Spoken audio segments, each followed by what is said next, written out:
The message was only 7 words long. But those 7 words destroyed 11 years of trust. I still remember the exact moment it happened. It was a rainy Thursday evening.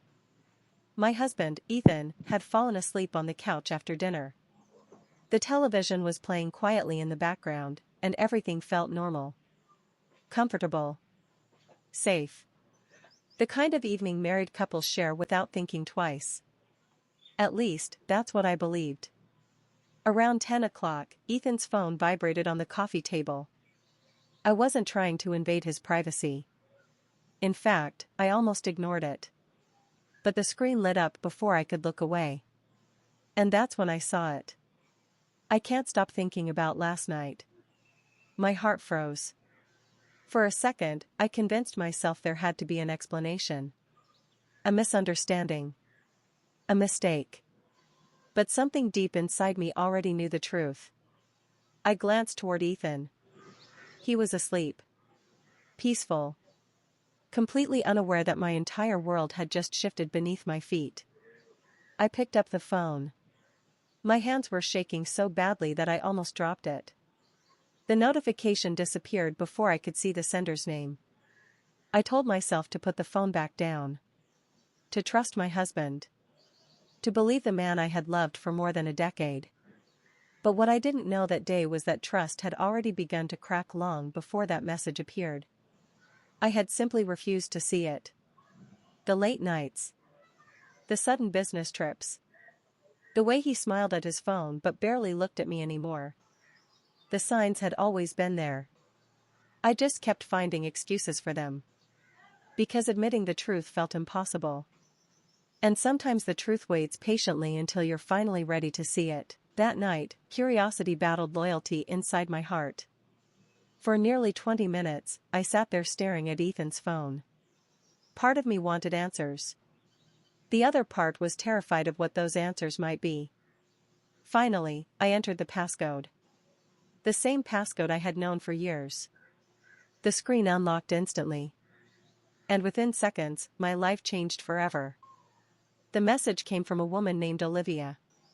At first, I only opened the most recent conversation. Then another. And another. Each message felt heavier than the one before. There were jokes only 2 people deeply connected would understand. There were plans. Memories. Affection. And eventually, words no wife ever wants to read. My chest felt tight. My vision blurred with tears. The man I trusted most in the world had built an entire secret relationship behind my back. And according to the messages, it wasn't new. It had been happening for nearly 18 months. 18 months of lies. 18 months of pretending.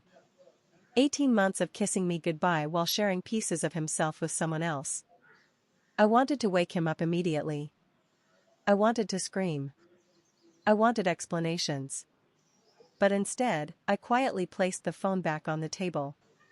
Because something inside me had changed. I wasn't interested in excuses anymore. I wanted the complete truth. And I had no idea how much more there was still left to discover. The next morning, I acted normal. It was the hardest performance of my life. I smiled. Made breakfast. Asked about his day. Meanwhile, my heart felt completely shattered. Every word Ethan spoke sounded different now. Every promise felt suspicious. Every smile felt rehearsed. For weeks, I gathered information quietly. I didn't confront him. I watched. And the more I watched, the more the pieces came together. The relationship with Olivia wasn't just emotional. They were meeting regularly. While I believed Ethan was traveling for work, he was spending weekends with her. While I waited at home worrying about him, he was creating memories with someone else. The realization hurt more than I can describe. Not because I lost him. But because I realized I had never truly known the version of him that existed behind closed doors. One afternoon, I found receipts hidden inside his briefcase. Restaurant bills. Hotel confirmations. Small pieces of evidence connecting all the dots. And with every discovery, my sadness slowly transformed into clarity. The man I married no longer existed. Maybe he hadn't existed for a long time. Accepting that truth was painful. But it was also freeing. Because once the illusion disappeared, so did my confusion. I stopped asking why. I stopped blaming myself. And I started preparing for my future. Over the next 2 months, I quietly rebuilt my life. I met with an attorney. Organized finances. Created a plan. For the first time since discovering the messages, I felt something unexpected. Control. Ethan remained completely unaware. He continued living as if nothing had changed. Sometimes he would look me in the eyes and say, "I love you." And each time, the words felt emptier. Not because I stopped believing in love, but because I finally understood the difference between words and actions.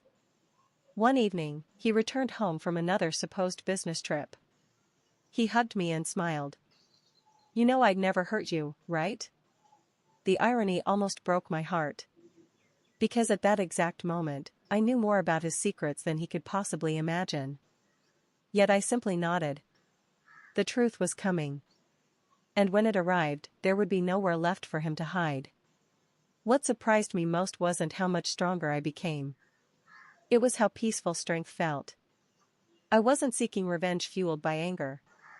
I wasn't trying to destroy anyone. I simply refused to remain trapped inside someone else's deception. And soon, Ethan would have to face the reality he spent years avoiding.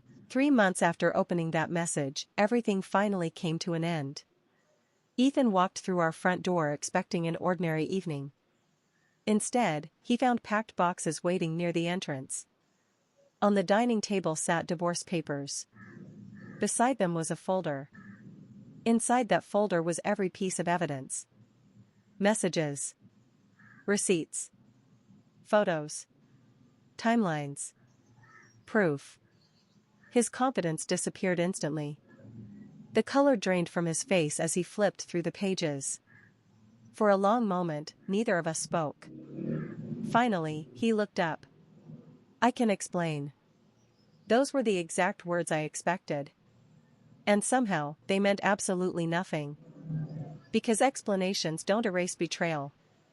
Excuses don't restore trust. And apologies don't magically repair years of dishonesty. For the first time, I saw genuine fear in his eyes. Not fear of losing me. Fear of facing consequences. And that's when I realized something important. The strongest revenge isn't destruction. It's refusing to remain someone else's victim. I had already won the moment I chose myself. Today, 2 years have passed. My life looks completely different. The pain eventually faded. The anger disappeared. Even the heartbreak softened with time. What remained was wisdom. And peace. As for Ethan, he lost far more than he expected. Not because I took anything from him. But because trust, once broken, rarely returns the same way. Looking back now, I don't remember the betrayal as the event that destroyed my life. I remember it as the event that revealed the truth. Sometimes the message you fear opening becomes the message that saves you. Sometimes losing the person you trusted most becomes the first step toward finding yourself again. And sometimes the ending you never wanted becomes the beginning you desperately needed. I opened one message. And yes, my world changed. But not in the way I feared.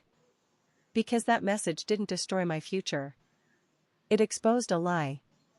And once the lie disappeared, I was finally free to build a life based on truth. A life filled with self-respect. A life filled with peace.